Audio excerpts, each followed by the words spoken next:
Chers amis, chers collègues, chers étudiants, chers professeurs, nous commençons notre soirée traditionnelle de francophonie que nous avons ratée l'année passée à cause du confinement. On l'a préparée, mais comme le 16, on est parti, donc on n'a pas pu s'organiser. Et cette fois, on l'organise quand même à distance, en distanciel, mais espérons que l'année prochaine, ce sera déjà en présentiel.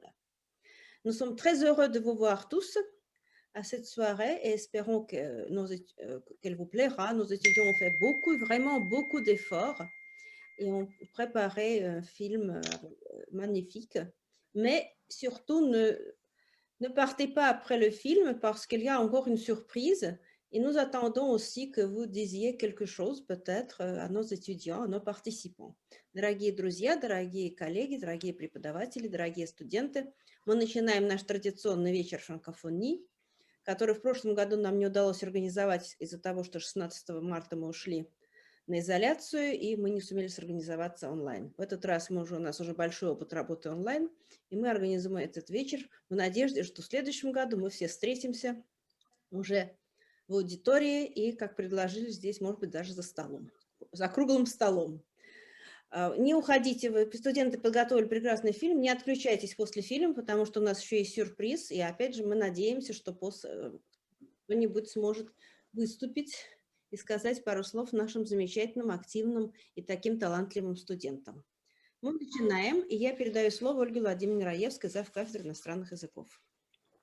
Да, собственно, Татьяна Борисовна практически все сказала. Я хочу повторить, я очень люблю эти слова, которые я выстраиваю в ряд. Chers collègues, chers amis, chers francophones, francophiles, франкологи, франкоманы. Франкофоны, франкофилы, франкологи, франкоманы. Рада всех приветствовать. Заранее благодарю студентов, которые все приготовили, и всех, кто подключился. Всего ждем, смотрим на экраны своих окошечек. Тогда мы начинаем.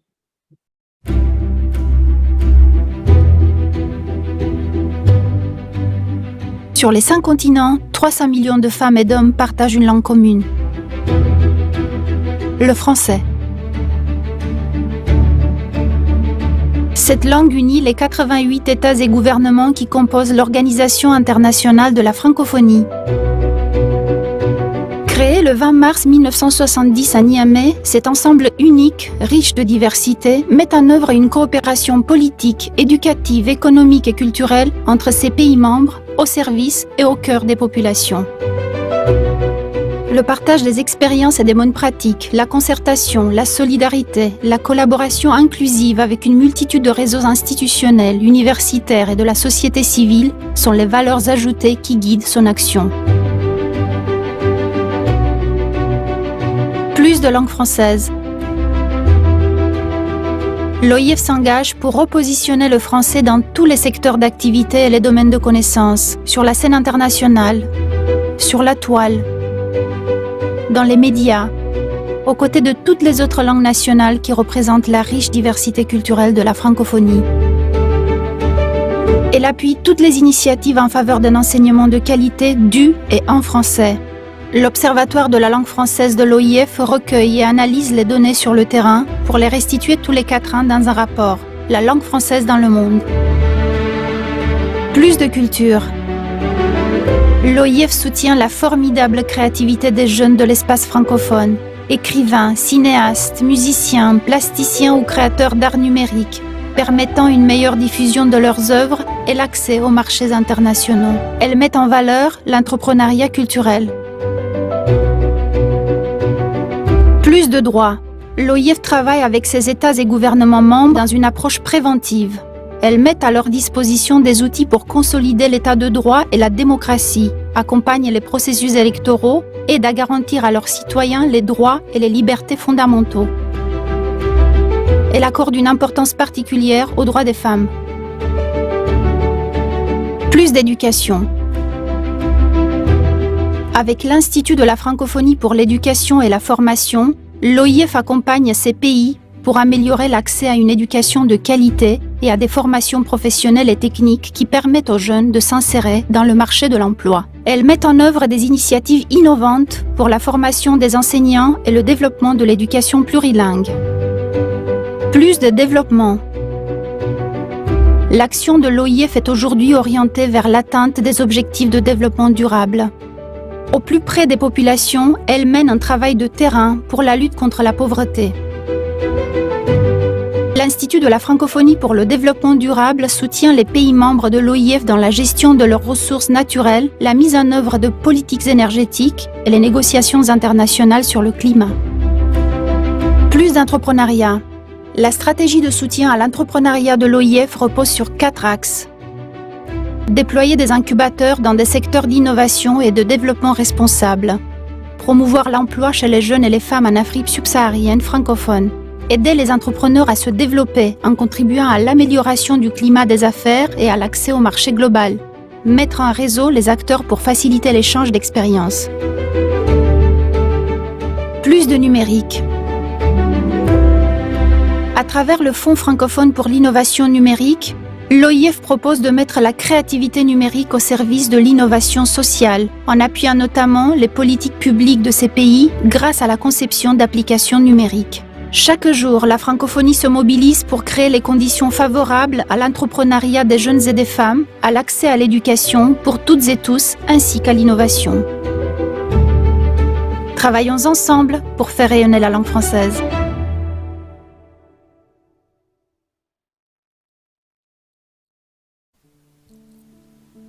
Alfred de Musset, tristesse.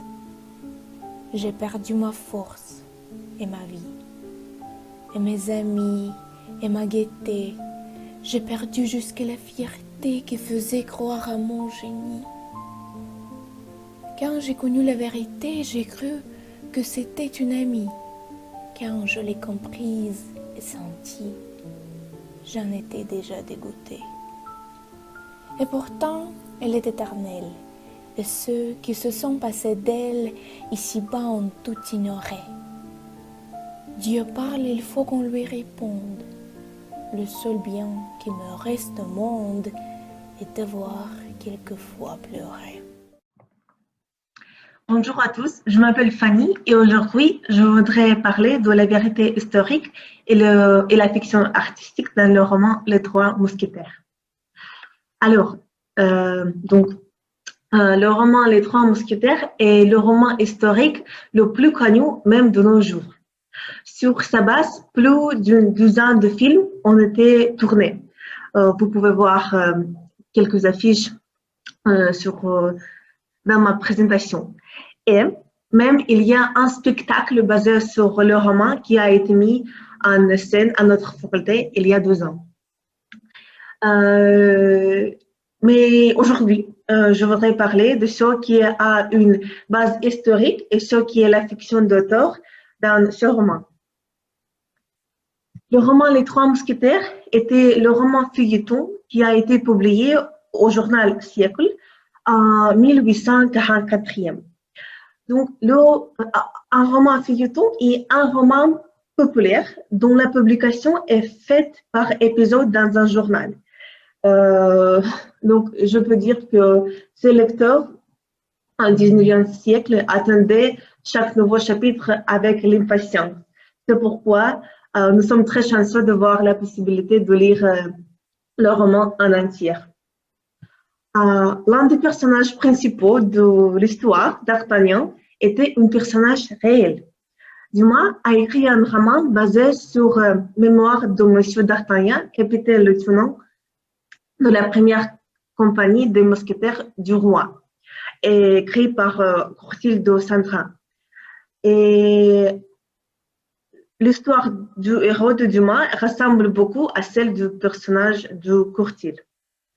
Ses 3 amis fidèles, Athos, Porthos et Aramis, figurent également dans les mémoires écrites par de Courtil. Mais ce qui est différent, ce sont ses prénoms. Donc, Athos, dans l'œuvre de Courtil, était Armand de Chigueuil d'Athos d'Auteveille, Porthos et Isaac de Porto, et Aramis et André d'Aramis. Et de plus, dans les mémoires, ces personnages ont 10, 12 et 7 ans. Il s'avère donc que pour son roman, Dumas les a vieillis. Alors, en réalité, les mousquetaires existaient bien sûr, mais Dumas exagérait ses rôles dans son roman. Donc, par exemple, Dumas décrit le siège de La Rochelle, qui a eu vraiment lieu entre 1627 et 1628. Et dans ce roman, Dumas parle beaucoup, surtout du rôle des mousquetaires pendant ces batailles. Mais en réalité, ce n'était pas les mousquetaires qui étaient les plus importants pendant ces batailles. On continue de parler des personnages principaux. Et le prototype de Milady était Lucie Carlyle. Elle était la maîtresse du Buckingham, mais après l'avoir abandonné, elle devient un agent de Richelieu par jalousie. Et donc, Richelieu, c'est le personnage le plus controversé, le plus intéressant du roman. Et je voudrais vous raconter quelques faits très intéressants. Donc, dans le roman, Richelieu est montré comme un méchant qui n'aimait pas beaucoup le roi et qui adorait sa femme Anne d'Autriche.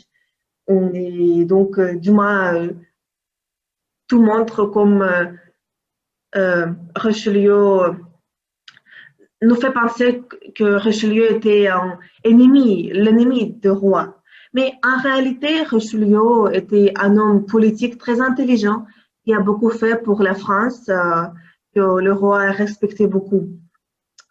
Et on peut même dire que c'était Richelieu qui gouvernait la France.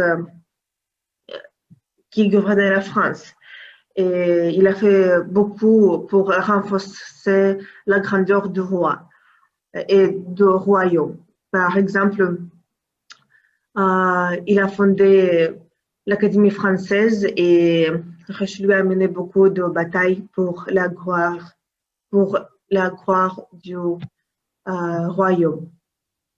Si on parle de roi lui-même,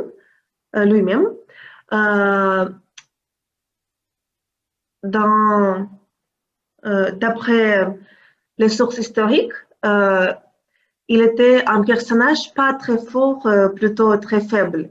Il s'intéressait beaucoup à l'art, à la création artistique et qui avait laissé le pouvoir à Richelieu. Et si on lit le roman écrit par Dumas, il me semble que le roi était l'ennemi de Richelieu, mais ce n'était pas vrai. En réalité, le roi était heureux de laisser le pouvoir à Richelieu. Donc aujourd'hui, nous avons appris que tous les personnages principaux du roman existaient vraiment. Dumas ne fait qu'embellir un peu leur biographie pour nous rendre plus intéressants à lire. Merci pour votre attention. Bonjour, je m'appelle Anya. Aujourd'hui, mes amis et moi voulons lire un poème de Michel Lalande. Ce poème est né dans le contexte de la lutte des citoyennes de Québec pour leur langue maternelle à la fin du XXe siècle. Et nous pensons que les problèmes d'identité nationale et d'amour pour la langue maternelle sont toujours actuels. Speak White. Il est si beau de vous entendre parler de Paradise Lost, ou du profil gracieux et anonyme qui tremble dans les sonnets de Shakespeare. Nous sommes un peuple inculte et bègue, nous ne sommes pas sourds au génie d'une langue. Parlez avec l'accent de Milton et Byron et Shelley et Keats. Speak White. Et pardonnez-nous de n'avoir pour réponse que les chants rauques de nos ancêtres et le chagrin de Nelligan. Speak White. Parlez des choses et d'autres. Parlez-nous de la Grande Charte ou du monument à Lincoln, du charme gris de la Tamise, de la rose de la Potomac. Parlez-nous de vos traditions. Nous sommes un peuple peu brillant mais fort capable d'apprécier toute l'importance de la crampette ou du Boston Tea Party. Mais can vous really speak white? Can vous get down to press text? Pour parler du ratio living et parler du standard de vie et de la grande société, un peu plus fort alors speak white. Osez-vous voir de contre-maître? Nous sommes un peu durs d'oreille. Nous vivons trop près de machines et nous entendrons que notre souffle au-dessus des utiles. Speak white and loud. Qu'on vous entende, de Saint-Henri à Saint-Domingue. Oui, quelle admirable langue, pour embaucher, donner des ordres, fixer l'heure de la mort à l'ouvrage, et de la pause qui rafraîchit et ravigote le dollar. Speak white. Tell us that God is a great big shot and that we're paid to trust him. Speak white. Parlez-nous production parfait pourcentage speak white. C'est une langue riche pour acheter, mais peut se vendre à perte d'âme, mais peut se vendre. Speak white, big deal. Mais pour vous dire, l'éternité d'un jour de grève, pour raconter l'histoire du peuple concierge. Mais pour rentrer chez nous le soir, à l'heure où le soleil s'en vient crever au-dessus des ruelles. Mais pour vous dire, oui, que le soleil se couche, oui.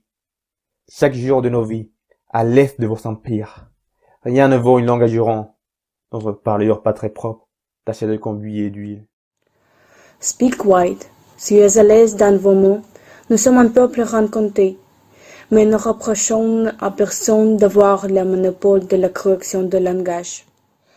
Dans la langue douce de Shakespeare, avec l'accent de Longfellow, parler en français pur et atrocement blanc, comme au Vietnam, au Congo, parler en allemand impeccable, une étoile jaune entre les dents, parler russe, parler rappel à l'ordre, parler répression, speak white. C'est une langue universelle. Nous sommes nés pour le comprendre, avec ces mots lacrymogènes, avec ces mots matraques. Speak white. Tell us again about freedom and democracy. Nous savons que les libertés ont mode noir, comme la misère est nègre et comme le sang se mêle à la poussière des rousses d'Alger ou de Little Rock. Speak white. De Westminster à Washington, relevez-vous. Speak white comme à Wall Street. White comme à Watts. Be civilized. Et comprenez notre parler de circonstances quand vous nous demandez pollement « How do you do ?» Et nous entendons vous répondre « We are doing all right. We are doing fine. We are not alone. » Nous savons que nous ne sommes pas seuls. Bonjour à tous. Стихотворение «J'aurais 20 ans demain» d'Алис де Шамбрие подготовила студентка первого курса исторического факультета МГУ Софья Потоцкая. Alice de Chambrier est une poétesse suisse romande. Elle n'a vécu que 21 ans, mais a réussi à laisser sa contribution à la littérature française. Alice de Chambrier, j'aurai 20 ans demain. J'aurai 20 ans demain. Faut-il pleurer ou rire, saluer l'avenir, regretter le passé et tourner les feuillets du livre qu'il faut lire, qu'il intéresse ou non, qu'on aime ou soit le sait. 20 ans, ce sont les fleurs toutes fraîches et closes, les lilas parfumés dans le feuillage vert, les marguerites d'or et les boutons de rose que le printemps qui fuit laisse tout entrouvert. Mais c'est aussi parfois l'instant plein de tristesse, où l'homme, regrettant les jours évanouis, au seuil de l'inconnu tout rempli de promesses, sent des larmes au fond de ses yeux éblouis. Pareil au jeune oiseau qui doute de son ail et n'ose se lancer hors du nid suspendu, il hésite devant cette route nouvelle qui s'ouvre devant lui, pleine d'inattendus. L'œil a beau ne rien voir de triste sur la route, malgré le gai soleil, les oiseaux et les fleurs, le cœur parfois frissonne et dans le calme écoute une lointaine voix qui parle de malheur. Bonjour à tous, je m'appelle Ivan Lopkin, je suis l'étudiant du 3e année, la chaire d'histoire de l'Antiquité.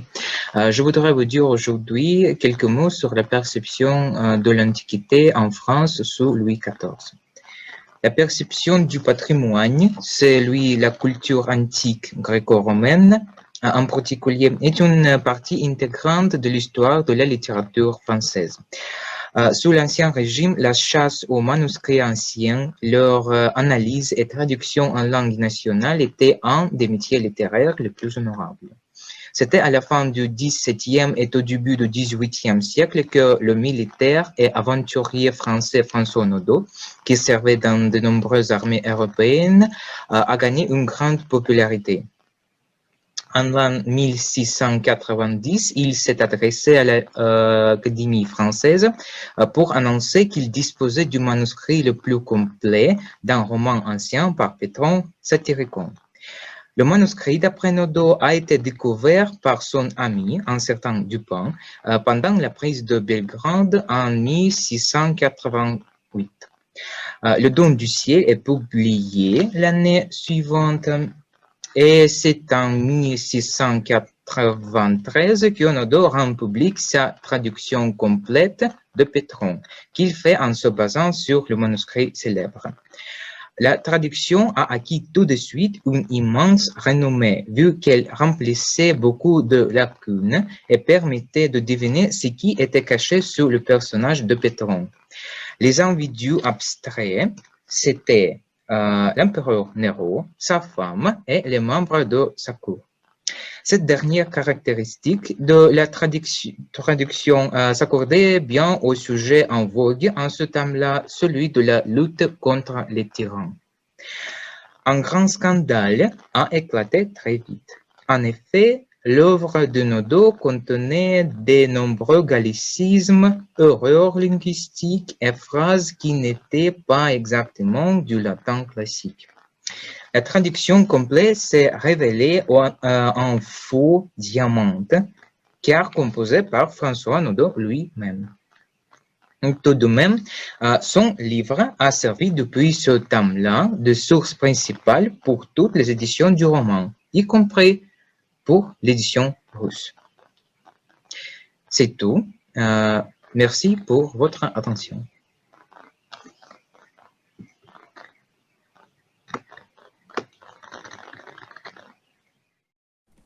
Bonjour, je m'appelle Leokina Tatiana. Je fais mes études en deuxième année. Mon poète français préféré, Arthur Rimbaud. J'ai écrit mon premier poème en français l'année dernière.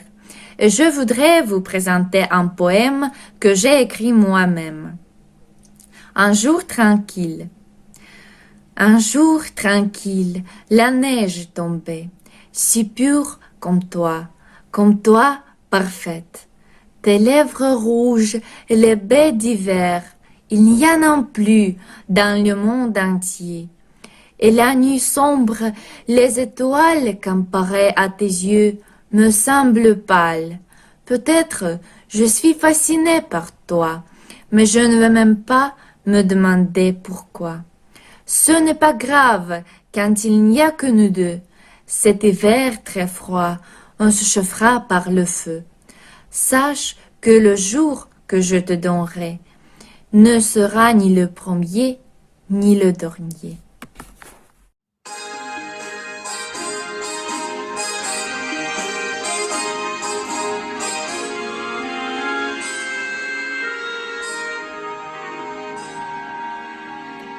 Les yeux qui font baisser son monde, Henri qui se parle sur sa bouche, voilà un portrait sans retouche de l'homme auquel j'appartiens. Quand il me prend dans ses bras, il me parle tout bas, je vois la vie en rose. Il me dit des mots d'amour, des mots de tous les jours, et ça fait quelque chose. Il est entré dans mon corps une part de bonheur dont je connais la cause. C'est lui pour moi pour lui dans la vie. Il me l'a dit la journée pour la vie.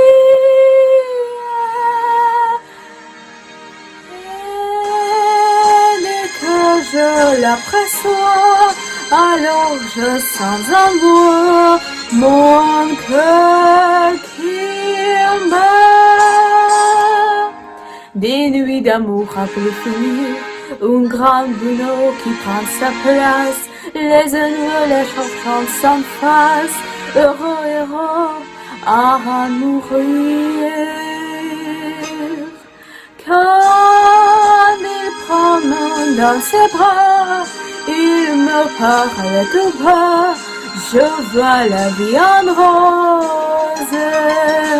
Il me dit des mots d'amour, des mots de tous les jours, et sans faire quelque chose.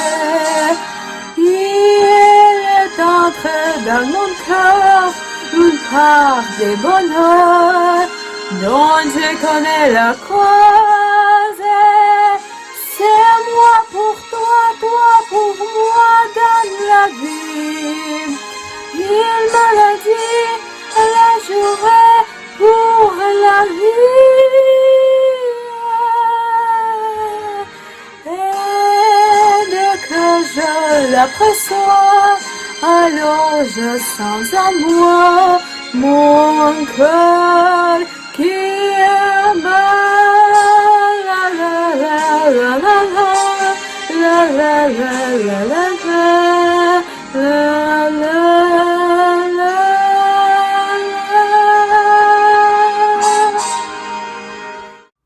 Pierre Jean de Béranger, la pauvre femme.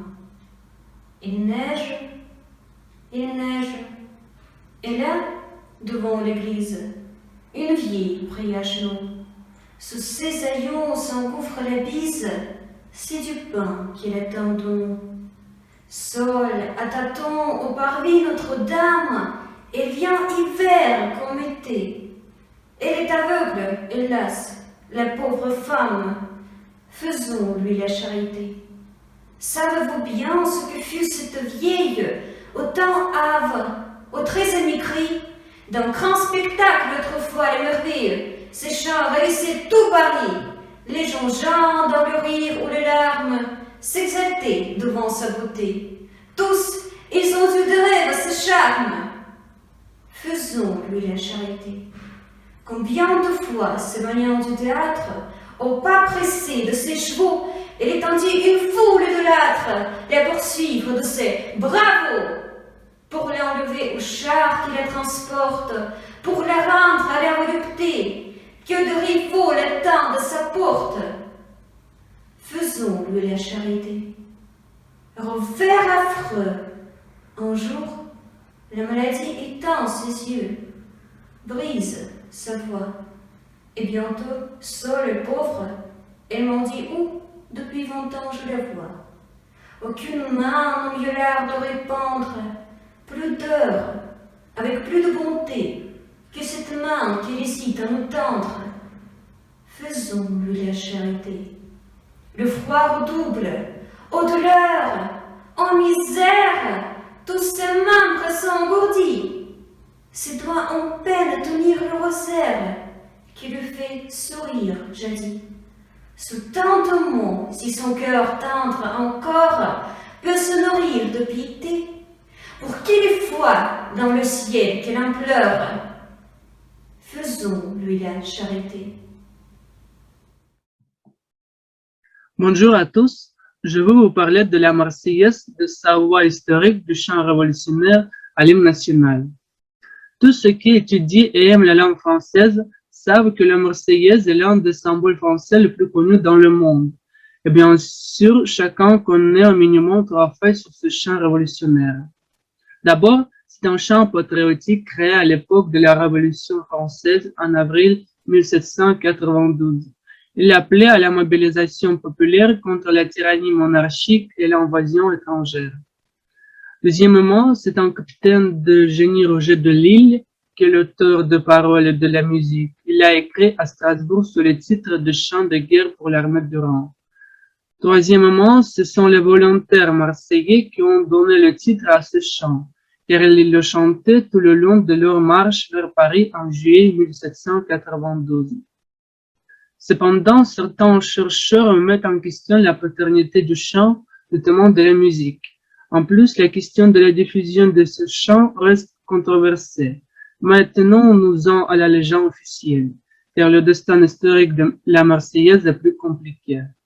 La Marseillaise est décrétée chant national pour la première fois le 14 juillet 1795 par la Convention à l'initiative du Comité de salut public.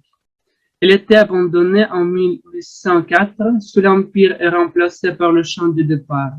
Elle reste interdite sous Louis XVIII et la Restauration.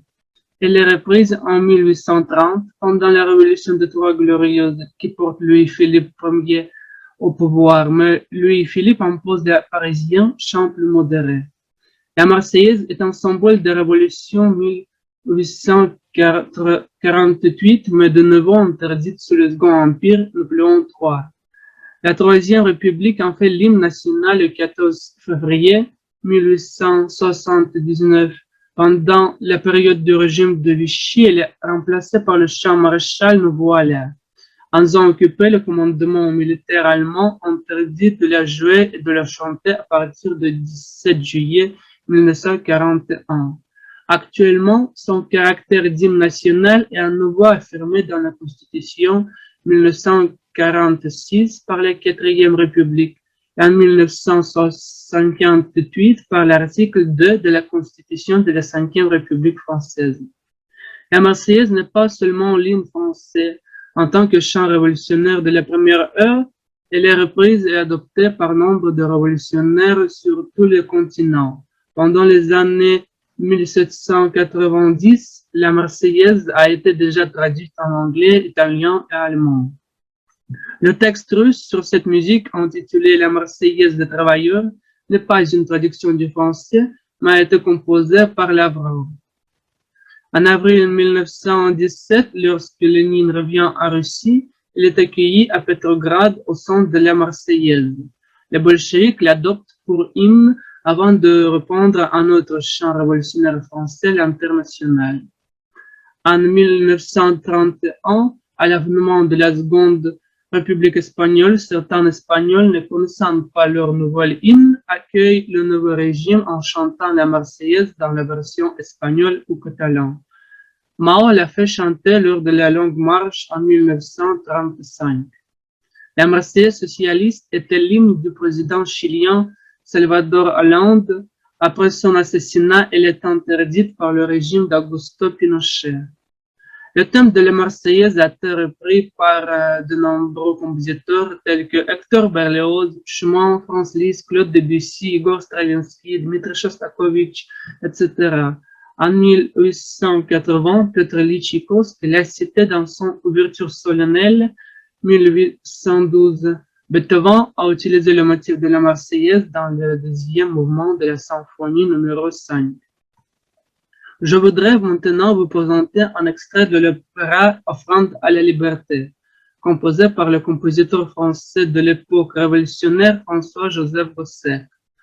Auparavant, il composait de la musique pour les aristocrates et leurs bals, mais après la Révolution, il a adhéré aux idées révolutionnaires. Il a aussi créé Te Deum à la fête de la Fédération, hymne sur translation du corps de Voltaire à Panthéon, le chant du 14 juillet, le triomphe de la République. Dans le dernier mouvement de l'opéra Offrande à la liberté, Gosset a présenté la première version de la Marseillaise arrangée pour l'orchestre symphonique. Offrande a été jouée à l'Opéra de Paris 143 fois. À mon avis, c'est cet opéra qui a beaucoup fait pour populariser la Marseillaise en son époque. Et c'est l'une des réponses à la question pourquoi la Marseillaise est-elle devenue un des symboles de l'époque de la France. Oh, s'envoyez encore qui sont prêts à s'armer chaque jour par nos chants, il est folle s'enflamme.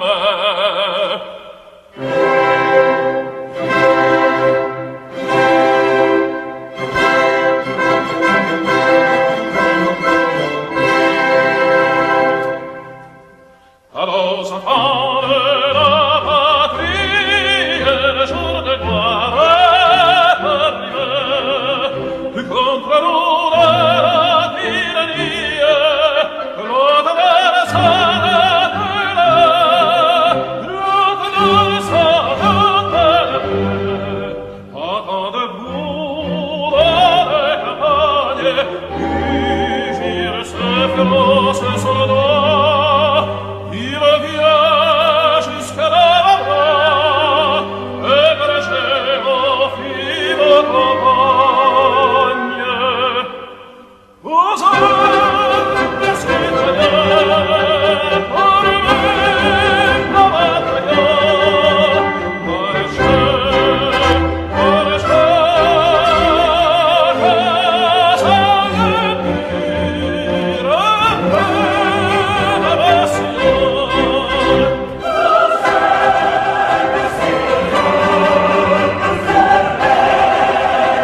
Merci pour votre attention.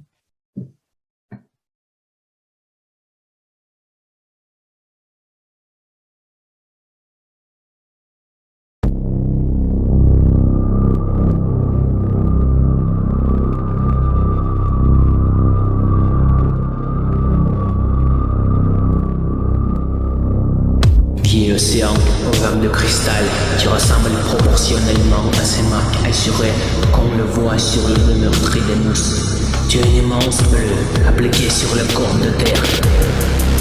Je te salue, pied océan. Je voudrais que la majesté humaine ne fût que l'incarnation du reflet de petit. Je te salue, pied océan. Déroule tes vagues dans mon table de cendre, compris pour moi seul devant lequel je tombe, prosterné à tes genoux. La majesté de mes bontés, il ne besoin pour moi. Toi, je te salue, c'est pourquoi me préserve je te dirai. Si de nouvelles fêtes heureusement pensées à des semblables qui forment avec toi la plus grande contraste, l'antithèse la plus bouffon qui en a jamais vu dans mon agression. Je n'oublie pas tes mains, je le déteste, je le salue, l'océan. Pied océan, envoie mon cristal, mes yeux soumis de larmes rondes, et je n'ai pas la force de toxine, car je sens que le monde est comme les hommes à la sperme brutale. Je descends le son profond et incompresso avec le sentiment de toi. Notre destinée sur cette terre. Je sais, pied océan.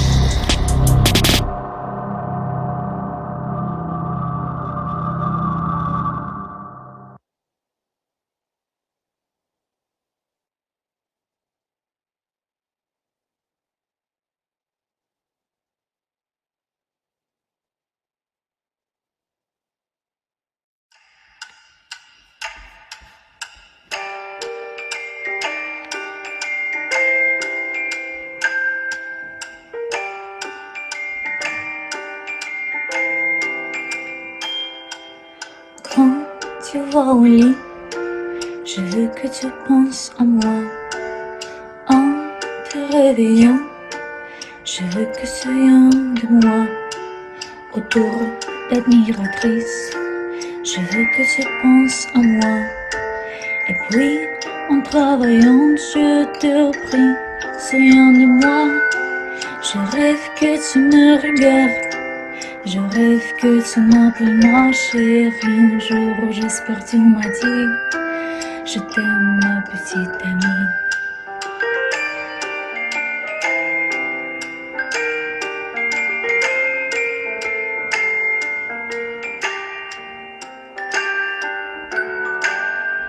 Et s'il n'est pas de raison, pense partout et pense toujours. D'accord, c'est mon illusion. Oui, c'est mon rêve, c'est mon amour. Je veux que tu penses à moi chaque jour et chaque soir. Que ces pensées me font que je souviens de toi. Je rêve que tu me regardes. Je rêve que tu m'appelles ma chérie. Un jour, j'espère tu m'as dit je t'aime ma petite amie.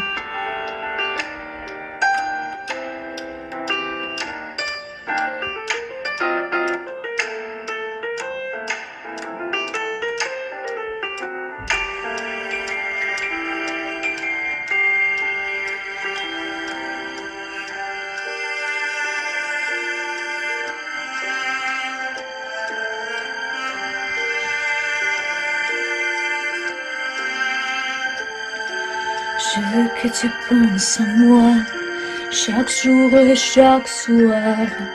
Toutes ces pensées me font que je souviens de toi. Je rêve que tu me regardes. Je rêve que tu m'appelles ma chérie. Un jour, j'espère tu m'as dit Je t'aime, ma petite amie. Oh, je rêve que tu me regardes. Je rêve que tu m'appelles ma chérie. Un jour, j'espère que tu m'as dit je t'aime.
Alors, ne nous quittez pas, vous avez vu le magnifique film fait par nos étudiants qui ont beaucoup de talent, on le dit toujours. Et maintenant, une petite surprise. Не отключайтесь, вы видели потрясающий фильм, сделанный нашими талантливыми студентами, а сейчас небольшой сюрприз.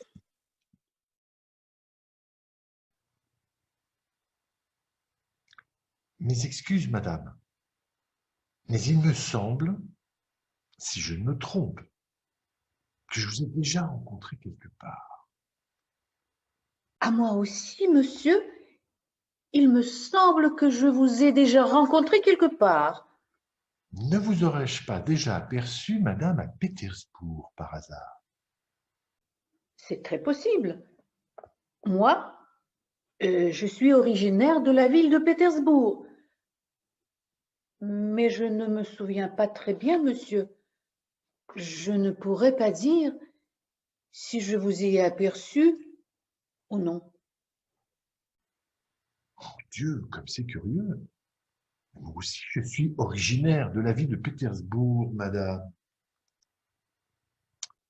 Comme c'est curieux. Comme c'est curieux.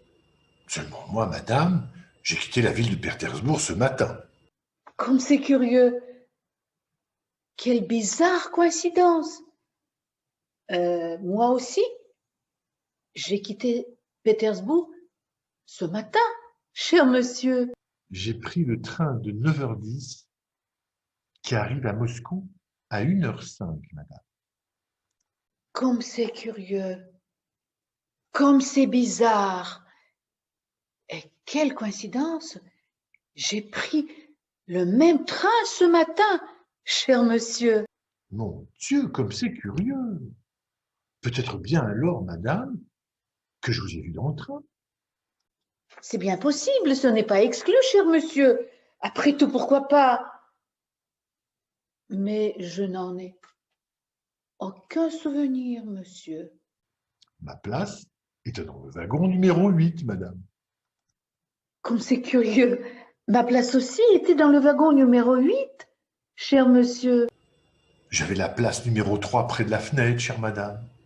Oh mon Dieu, comme c'est curieux et comme c'est bizarre. J'avais la place numéro 6, près de la fenêtre, en face de vous, cher monsieur. Oh mon Dieu, comme c'est curieux. Et quelle coïncidence. Nous étions donc vis-à-vis, chère madame. C'est là que nous avons dû nous voir. Comme c'est curieux, c'est possible.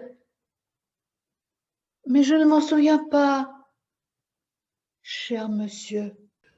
À vrai dire, chère madame, moi non plus, je ne m'en souviens pas. Cependant, il est fort possible que nous nous soyons vus à cette occasion. C'est vrai, mais je ne m'en suis pas sûre du tout, monsieur. Ce n'était pas vous, chère madame, la dame qui m'a prié de l'aider à recharger son téléphone et qui ensuite m'a remercié. Mais si, ça devait être moi, cher monsieur. Comme c'est bizarre, comme c'est curieux. Et quelle coïncidence! C'est curieux, comme c'est bizarre. Quelle coïncidence! Bien alors, c'est peut-être à ce moment-là que nous nous sommes connus, chère madame. Comme c'est curieux. Et quelle coïncidence! C'est bien possible, cher monsieur. Mais je ne crois pas m'en souvenir. Moi non plus, madame. Depuis que je suis arrivé à Moscou, je suis à l'université, chère madame. Comme c'est curieux, comme c'est bizarre. Moi aussi, depuis mon arrivée, je suis venue à l'université de Moscou, cher monsieur. Mais alors, nous sommes peut-être rencontrés à l'université. Comme c'est curieux, comme c'est bizarre. C'est bien possible, après tout. Mais je ne m'en souviens pas, cher monsieur. J'ai une réunion à la faculté d'histoire, chère madame. Comme c'est curieux. Moi aussi, j'ai la réunion à la faculté d'histoire. Mais alors, nous nous sommes peut-être vus à la faculté, chère madame. C'est bien possible. Mais je ne m'en souviens pas, cher monsieur. C'est la réunion des francophones, chère madame. Et pour ne rien vous cacher, je le suis, moi, chère madame. Comme c'est curieux, mon Dieu. Comme c'est bizarre. Et quelle coïncidence. Moi aussi, je suis francophone, cher monsieur. Nous sommes francophones tous les deux. Quelle coïncidence! Nous sommes francophones, nous tous. Quelle coïncidence! Quelle coïncidence! Merci beaucoup. Comme c'est curieux. Bon, может быть, кто-нибудь хочет сказать на русском или французском языке? Меня зовут Наума Наталья Николаевна. Я работаю на кафедре новой новейшей истории. И несмотря на то, что я много лет уже слышу про вот эти вечера, я первый раз присутствую. И вы знаете, я просто приятно поражена тем, как все это организовано. Сколько студентов разных курсов в этом участвуют. какие у нас талантливые студенты. И стихи-то они читают, и поют, и рассказывают. Но я уж не говорю про преподавателей, которые там целые мизансцены нам показывают. Это очень здорово. Знаете, в эпоху такого глобального разъединения из-за этого противного коронавируса нам надо больше общаться. Конечно, хотелось бы живьем, но даже так это очень полезно, нужно, это сближает студентов и преподавателей, это очень хорошее дело. И я всячески приветствую и поздравляю организаторов этого мероприятия. Мне кажется, у вас все очень хорошо получилось. Спасибо. Я очень рада, что я наконец-таки увидела, что же это за действо такое интересное. Спасибо. Дорогие коллеги, вот, но я был несколько в странном положении, потому что я вообще англичанин, да, читать, конечно, я умею на языке, это понятно, да, как и все, мы на любых европейских языках можем читать, если нам это потребуется, вот, с пониманием не все было гладко, да, но конечно, многое понимал, вот. Я что хочу сказать, вот в развитии того, что сказала Наталья Николаевна, действительно у нас есть очень хорошая традиция вот такого вот неформального отношения к изучению вот этого совершенно потрясающего пространства иностранных языков.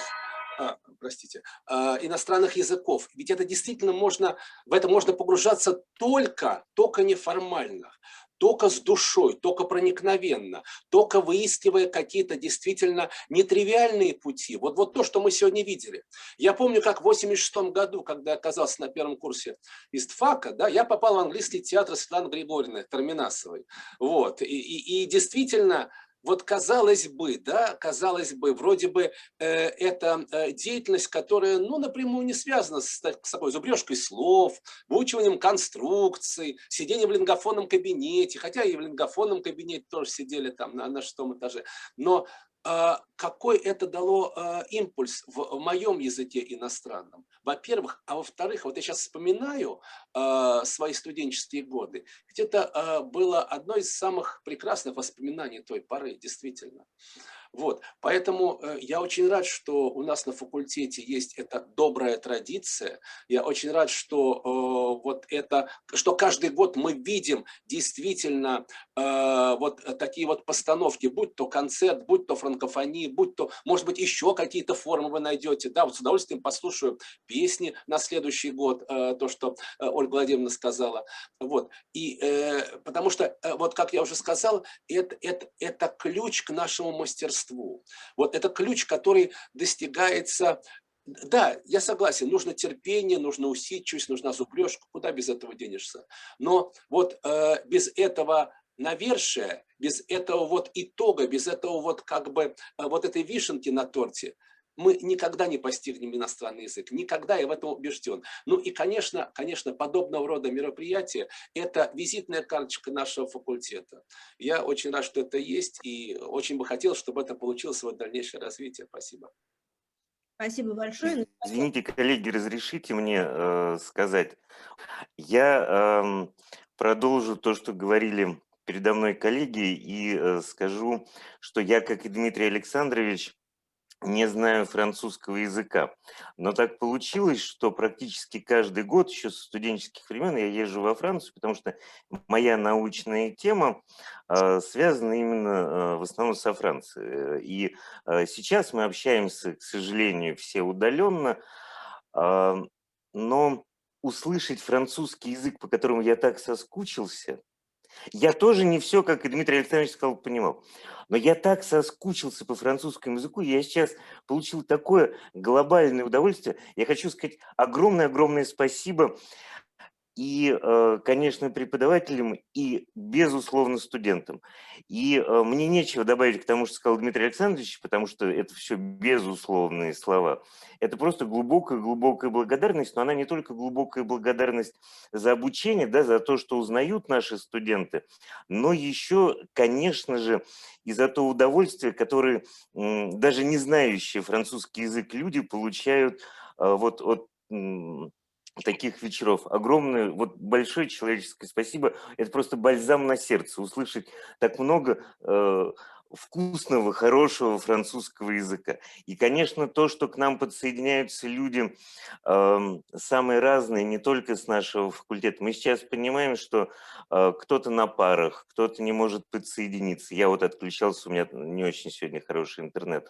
Но я хочу сказать, что неравнодушных людей у нас гораздо больше, и мы это видели на вечерах, которые были и до этого, когда мы все встречались в аудитории, в зале. И я уверен, что и сейчас, когда мы преодолеем эту пандемию, мы все вместе увидим, сколько у нас неравнодушных людей. Понятно, что сейчас такая ситуация, что подключаться не всем удобно. Спасибо вам огромное-преогромное. Позволите, Солопова Оксана Вячеславовна, если можно, я скажу буквально несколько слов от лица тех людей, которые не знают французского совсем. Я еще один человек, который не знает французского языка.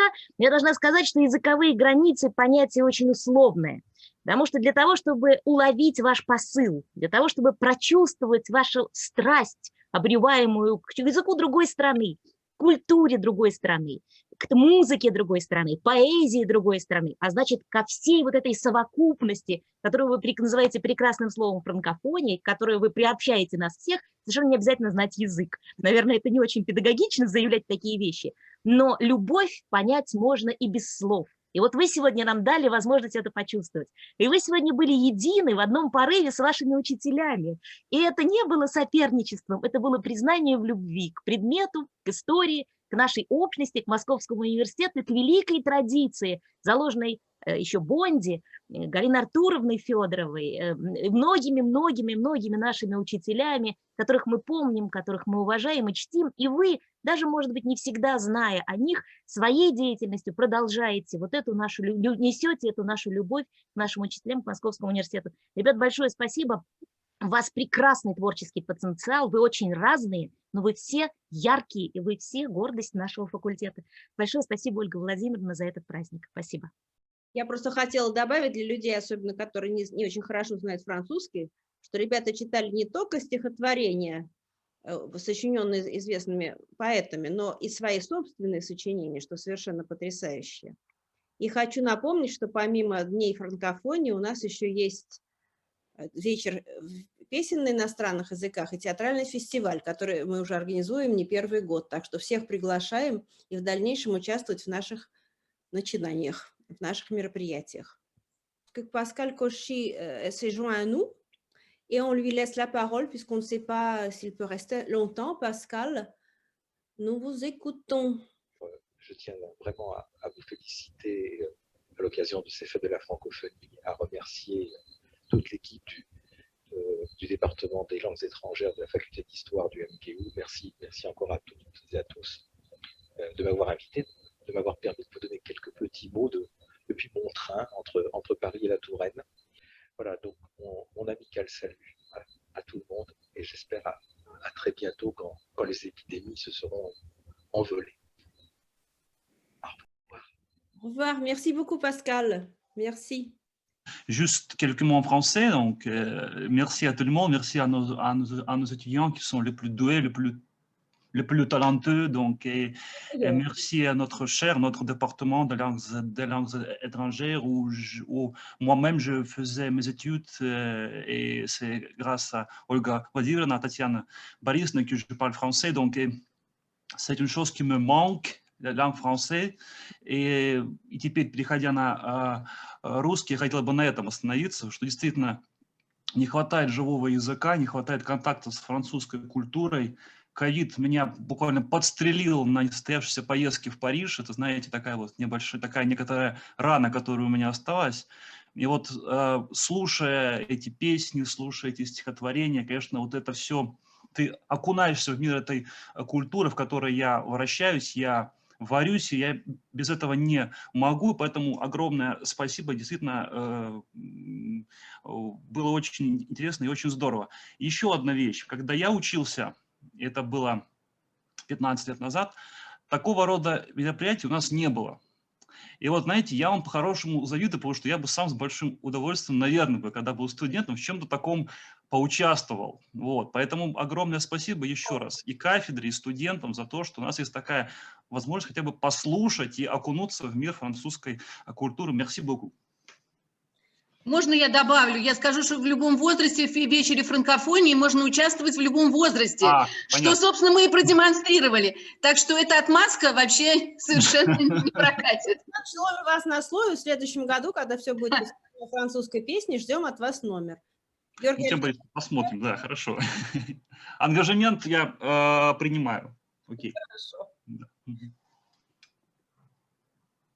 Может быть, кто-то еще хочет сказать? А может, кто-то из студентов что-то скажет, ребят, что-нибудь про французский язык? Слушайте, спасибо. Можно я все-таки скажу? Ну, вообще, ну, невероятно творческие у нас студенты. Я хочу всех поблагодарить. Просто все такие разные. И тут и лирика, тут и какая-то страсть, и, конечно, любовь к французскому языку. Спасибо вам всем большое. Вы не представляете себе, как преподавателям приятно видеть, что мы недаром работаем. Спасибо вам огромное, ребята, и надеемся, что на следующий год тоже мы будем вас благодарить, нам будет очень интересно. Спасибо. Кто-нибудь скажет что-нибудь из студентов, может быть? Никто не скажет. Добрый день. Я, если позволите, хотел бы сказать, может быть, здесь не будет большого какого-то стильного смысла, то со своей личной стороны хотел сказать, что для меня тоже такие маленькие случаи коллективной солидарности нас, тех, кто учит французский язык, очень приятно в какие-то наши темные, нехорошие времена. Вот. И пользуясь тем, что это то место, где можно проявлять какой-то такой мистический патриотизм, я хочу сказать, что вот мне я 3 года проучился на истфаке, и мне сейчас действительно кажется, что мы, то есть французы, самые творческие, пробивные и интересные люди. Студенты исторического факультета в общем и французы в частности. Ну, я могу как бы снова немножко перехватить слово и просто еще раз поблагодарить нашу чудесную кафедру изучения иностранных языков, потому что, ну, где еще найти такую прекрасную площадку для того, чтобы, ну, как-то что-то закинуть, что-то такое интересное. И там и стихи сегодня были, и песни, все замечательно. Спасибо. Спасибо. Кто-нибудь еще хочет? Да, я тоже хотела присоединиться к вышесказанному и выразить благодарность организаторам за возможность поучаствовать в этом мероприятии, проявить себя, показать свои достижения и услышать как бы обратную связь. Вот, спасибо большое вам.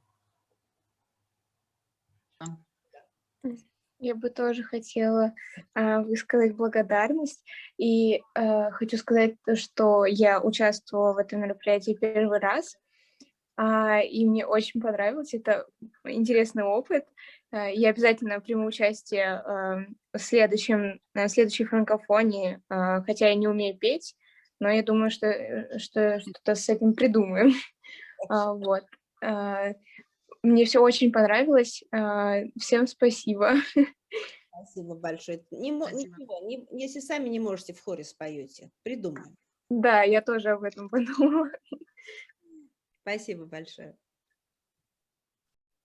Если позволите, я тоже бы пару слов сказал.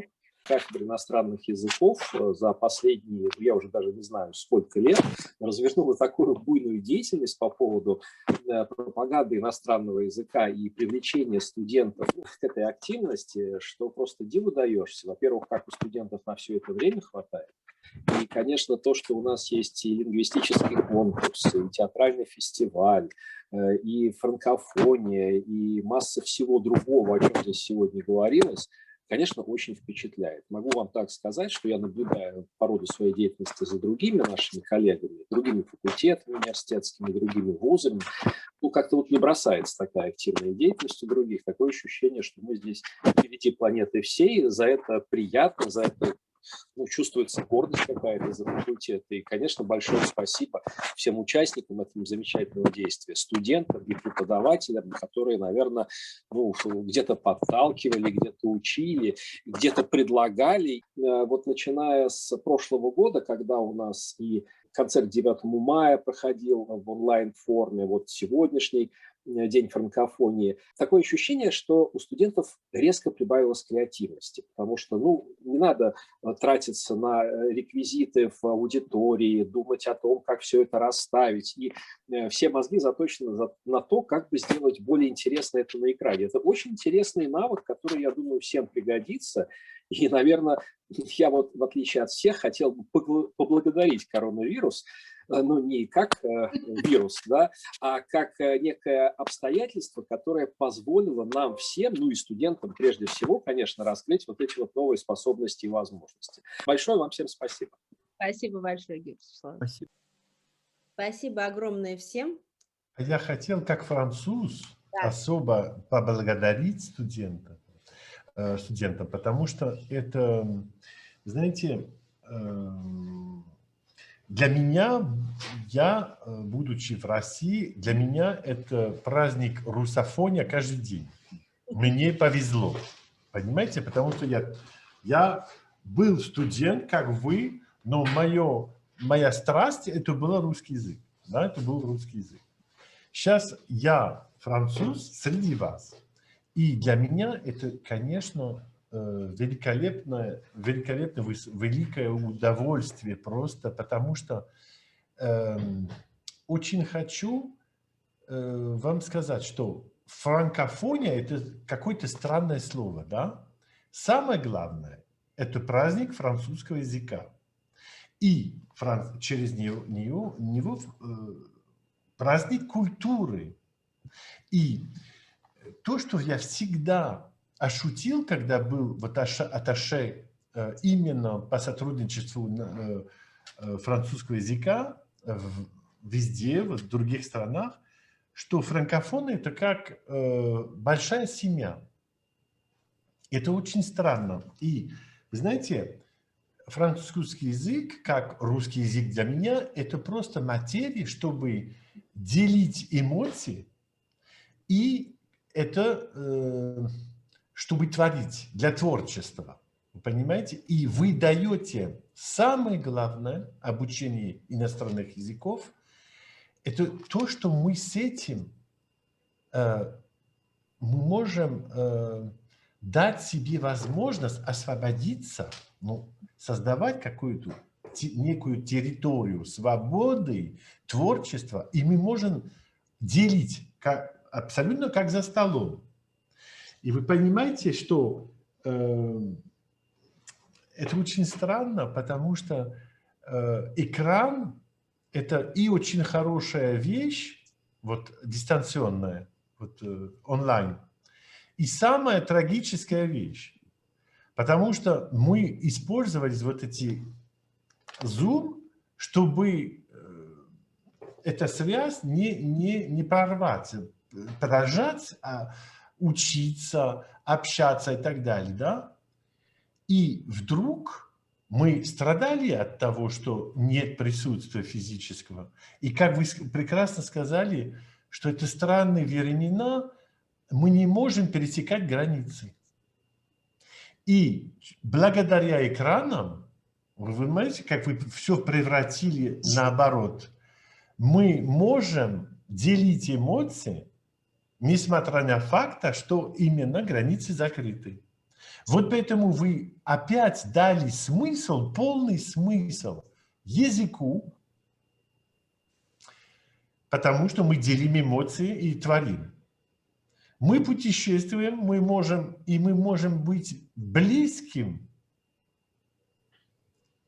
когда мы чуть-чуть удалены. И значит, я очень благодарю, потому что вы смогли просто показать самое-самое главное. И я был очень тронут, потому что у вас теперь вы смело показываете тексты французского языка, которые везде, нигде, только здесь вы озвучаете. Понимаете? Даже во Франции очень мало, и это так прекрасно, вы понимаете? Вот, и потом, как вы сказали, что вот эта студентка, которая свои стихи просто читала на французском языке, это вообще. Вот поэтому мое слово – это огромное спасибо. Я уже верный друг, потому что каждый год я с вами. И каждый год это новое очарование. Спасибо вам большое, огромное. Спасибо организаторам. Спасибо всем. И действительно, есть исключения. ИСТФАК есть исключение. Значит, это, я скажу, что у вас свечка любви, которая зажигается каждый день сильнее, чем у других. Может быть, у других есть внутри, а вы открываете и дарите всем. Спасибо вам большое. Merci beaucoup. Je vous dis deux mots en français parce qu'il y en a beaucoup qui ne comprennent pas le français. Mais un grand merci de tout mon cœur. Merci beaucoup, Luc. Merci. Я тоже хотела сказать пару слов. Спасибо большое всем преподавателям, студентам за такое чудесное мероприятие. Я, конечно, только недавно начала учить французский язык, мало что поняла, но когда я услышала, как студенты говорят, я просто замотивировалась. Мне очень понравился этот язык, он очень красивый, утонченный, и я прям готова с новыми силами, вдохновленная, начать совершенствовать себя и свои навыки. Спасибо вам большое. Спасибо. Отличное выступление, просто замечательно. Спасибо. Спасибо. Au revoir et à bientôt. Merci beaucoup. Au revoir. Merci tout le monde. Merci tout le monde. Merci. Au revoir. Merci. Au revoir. À très bientôt.